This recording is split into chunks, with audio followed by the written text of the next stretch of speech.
Good morning student. ये देखिए, देख रहे हैं आप एलसीएम पढ़ रहे थे हम लोग कल। उसी चैप्टर में आगे बढ़ते हुए multiply of two numbers equal to LCM multiply HCF, अर्थात दो संख्याओं का गुणनफल वही होगा जो एलसीएम और एचसीएफ को गुणा करने पर प्राप्त होगा। यानी एचसीएफ और HCF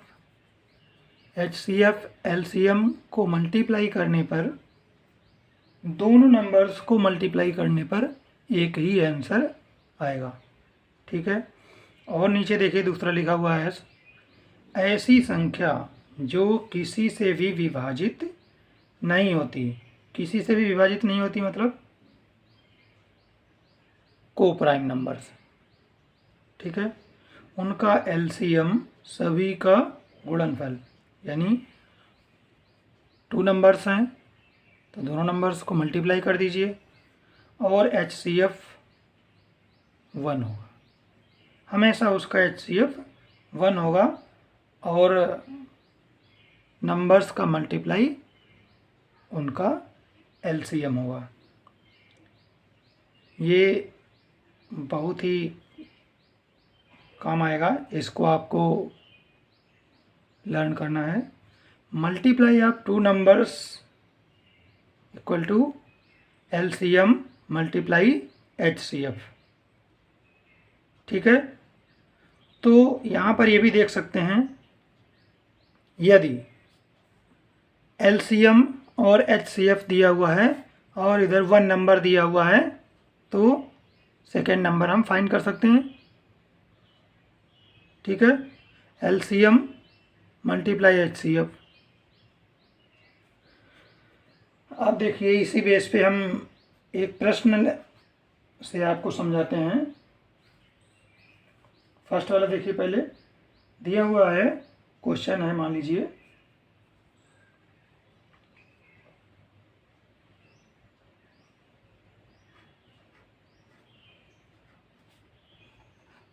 HCF of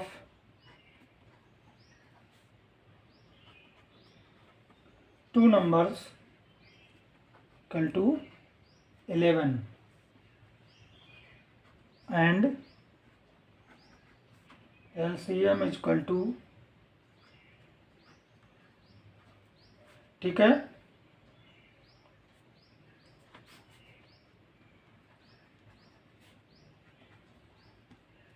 1 numbers equal to 275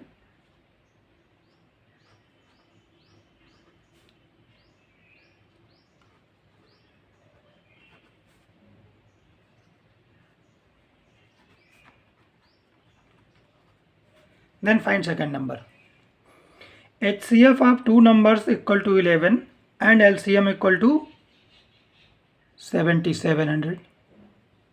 One number is equal to 275, then find second number. तो आपको सेकेंड नंबर फाइंड करना है। ऊपर फार्मूला क्या दिया हुआ है, multiply of two numbers equal to LCM multiply HCF. ठीक है। तो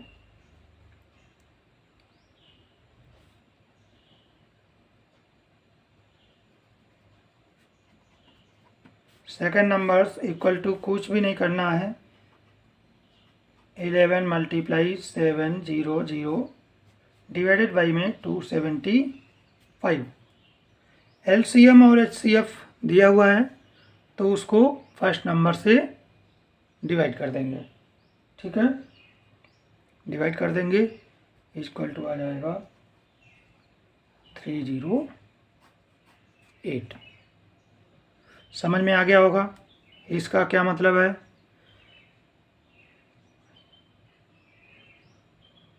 तो यहीं से हम दूसरी चीज़ समझाते हैं।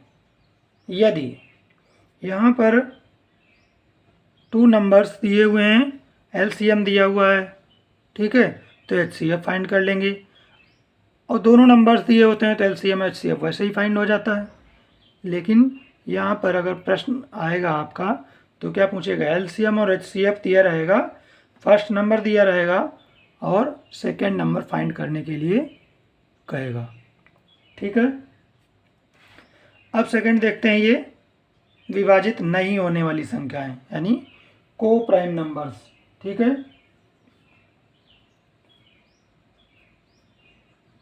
देखिए 2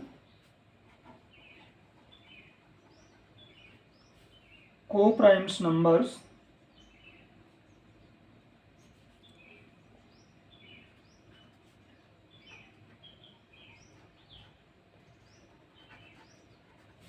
मल्टीप्लिकेशन है is equal to 117।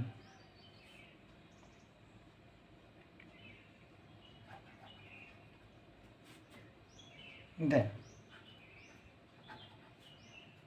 LCM is equal to, ठीक है, दिख रहा होगा, 2 को prime numbers of multiply equal to है 117। ठीक है, यानी 2 को प्राइम नंबर्स का गुणनफल 117 है। ठीक है, तो उसका एलसीएम क्या होगा। अब 117 मल्टीप्लाई करके 117 आया हुआ है। अब 117 देख रहे हैं क्या है,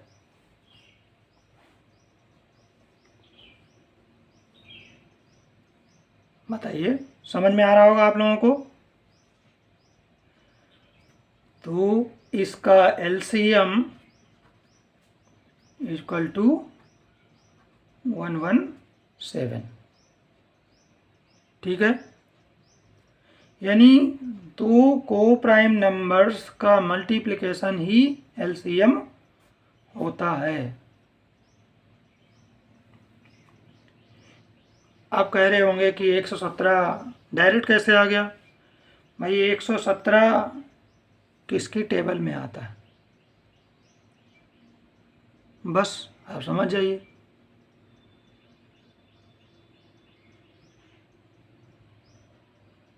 समझ गए। तो इसलिए ये ध्यान रखना है आपको कि तो ऐसी संख्या जो किसी से भी विभाजित नहीं होती हैं उनका एलसीएम, उनका गुणनफल तथा एचसीएफ हमेशा 1 होगा। ठीक है,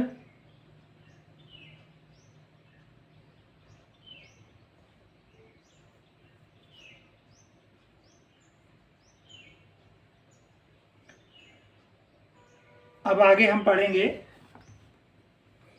इसी में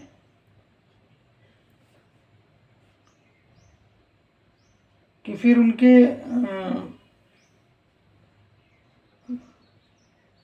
दो नंबर्स दिए हुए हैं, उनका एडिशन दे देते हैं, योगफल दे देते हैं, तब उनका एचसीएफ दे देते हैं। तो पूछता है कि ऐसी कितनी संख्याएं बनेंगी। ठीक है, ऐसी कितनी संख्याएं बनेगी, लेकिन वो हम लोग कल पढ़ेंगे। ये समझ लीजिए आप आज अच्छे से, दिख रहा होगा, एक बार फिर से देख लीजिए। Multiply of 2 numbers equal to LCM multiply HCF. ठीक है, उसी बेस पे लग गया। HCF of 2 numbers equal to 11 and LCM of equal to 7700। One number 275, then find second number. Second number LCM और एचसीएफ को मल्टीप्लाई कर दीजिए और डिवाइडेड बाई में फर्स्ट नंबर आ जाएगा। हाँ, एक चीज़ और कल भी हमने बताया था कि एक कमेंट आया हुआ था, मैंने कल बताया था कि क्या हम अपनी तरफ से कोई क्वेश्चन पूछ सकते हैं। तो बिल्कुल आप पूछ सकते हैं क्वेश्चन, कमेंट में लिख दीजिए और हम उसका रिप्लाई करेंगे। रिप्लाई क्या करेंगे, आपका क्वेश्चन ही लगा के डालेंगे जिससे आपको समझ में आ जाएगा। जो नए स्टूडेंट हैं, जिन्होंने अभी कंपटीशन शुरू किया हुआ है, तो उनसे मैं रिक्वेस्ट करूँगा कि वो प्रॉपर चैप्टर वाइज चलें, जिससे उन्हें समझ में आएगा सब चीज़। और एक ऐसा चैप्टर अगले चैप्टर से कैसे संपर्क रखता है, कैसे वो संबंधित है, ये भी उन्हें समझ में आएगा। हाँ, जो पहले से पढ़ चुके हैं, एक बार रिवाइज कर चुके हैं, वो ज़रूर इधर उधर से प्रश्न पूछ सकते हैं, मैं उसका रिप्लाई करूँगा। ठीक है, धन्यवाद।